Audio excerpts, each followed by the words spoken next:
મિત્રો ખોડિયાર માતાજીના મંદિરે મોર આવ્યા છે, ઘણાય છે. ઓલા આ બધા દાણા નાખ્યા છે, ખિસકોલા પણ ખાઈ રહ્યા છે. હમણાં કબૂતર ઘણા હતા, કબૂતર ઉડી વી ગયા લાગે છે.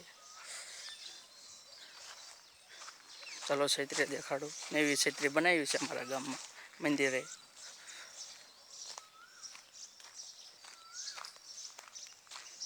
મિત્રો આ છત્રી બનાવી છે નવી, એના ઉપર મોર બેઠા છે. એવું બાથરૂમ છે એની ઉપર બેઠા છે, દાણા ખાઈ રહ્યા છે બધા. અહીંયા દાણા નાખ્યું છે. આ છત્રી નવી બનાવી છે કબૂતર માટે અને મોર માટે. માતાજીના થાંભ ઉપર કબૂતર બેઠું છે. જો માતાજીના રૂપમાં પણ આવી બેઠું હોય તો પણ ખબર નથી, પણ કબૂતર બેઠું છે.